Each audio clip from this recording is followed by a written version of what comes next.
Hi everyone, today we're at the Pace Studio with Katie Walsh. Catherine is a sophomore digital journalism and public relations student at Pace University, and she is also a USA Hockey certified coach. So, do you go by Catherine or Katie? I usually go by Katie. There are some people who will call me Catherine, but I definitely prefer Katie. Okay, so Katie, can you tell us a little bit about how you got into hockey? Yeah, so I've always been a huge ice hockey fan growing up, and my brother was at the ice rink with my dad one day, probably doing like learn to skate, and he begged him to play goalie. So he started playing hockey, and then I would just go to his games and his practices, and I was like, begged my dad. I was like, I really, really, really want to play. And he goes, but you dance, and you're good at dance. And I was like, but I want to play hockey. And we fought for a while on it, and he didn't give in right away. And we went skating one night. I went with our family friend, and it was like a Wednesday night in the spring, and I had my skate must have broke while I was skating in a bad ice spot, and I had a bike helmet on, not like a cage helmet. And the bike helmet, I fell because my skate kind of broke, and the bike helmet chin strap went right into my chin. Ooh. And I thought I was fine, and I just like went to the bathroom and was like, "Yeah, I'm totally fine. I can still skate." And they were like, "No, we can see your bone." So I had to go to the hospital and get stitches, and I was like, I still want to go skating. And so our family friends brought me like a hockey helmet, and he finally gave in and let me play. And so, how did that lead to you playing for, a team or becoming a coach?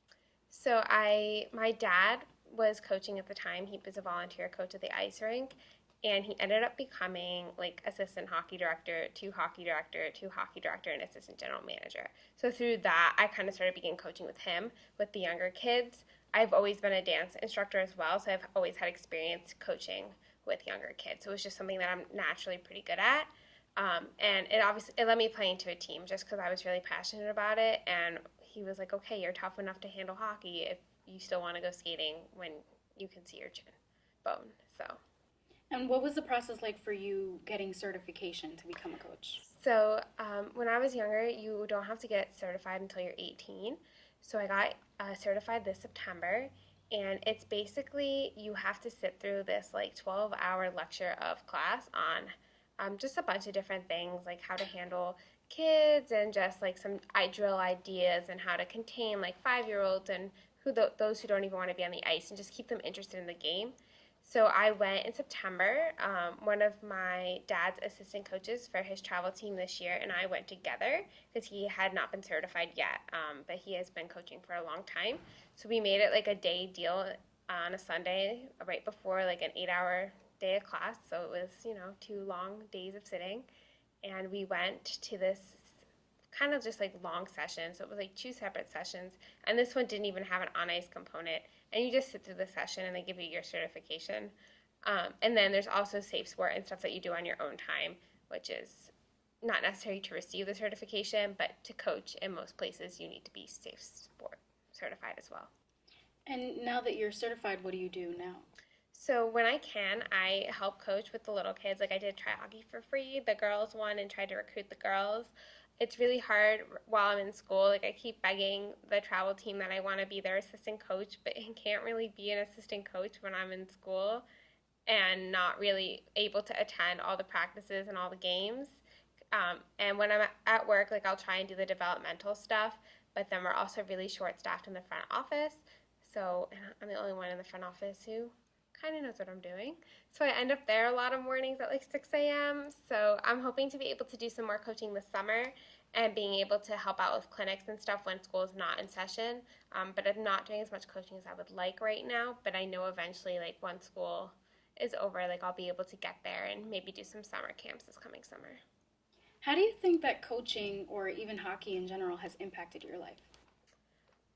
I would say it's definitely impacted it. It's definitely taught me, how to handle like a group of young kids who don't really want to be there on the ice and just kind of calm them down and convince them that, it's okay. Because it's different than like dance or any other sport. Like everyone already knows how to walk on the ground. But when you're on ice skates, it's a totally different environment. So it's just kind of being creative because these kids they can barely stand on the ice. So you just have to be creative in what you're doing. So it's definitely taught me how to be creative and just definitely increased my passion for sports and hockey in general. I definitely want to go into sports or entertainment when I graduate with journalism or public relations. And being a part of hockey and being a coach of hockey has definitely taught me that.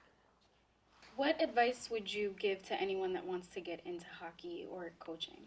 I would just say you can do it at any age. A lot of ice hockey players actually started when they were older. I didn't start till I was 12, and it's still possible to, make those travel teams and play.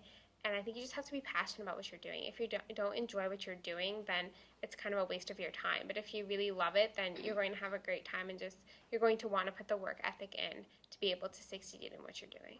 And what's something that has been, maybe rewarding or even something challenging about the experience? There's definitely been a few moments.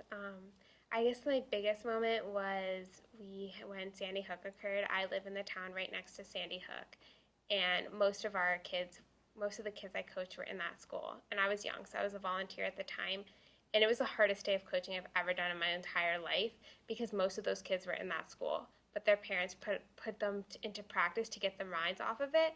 And so that was what they were trying to talk about. And you just had to kind of distract them and be able to help them. And one of the kids I started helping coach, his sister died in Sandy Hook. And that's the only way his escape was hockey. So to be able to help him be a part of that was really rewarding. Okay, well, thank you so much for sharing that, and good luck with everything. Congratulations on your certification. Thank you.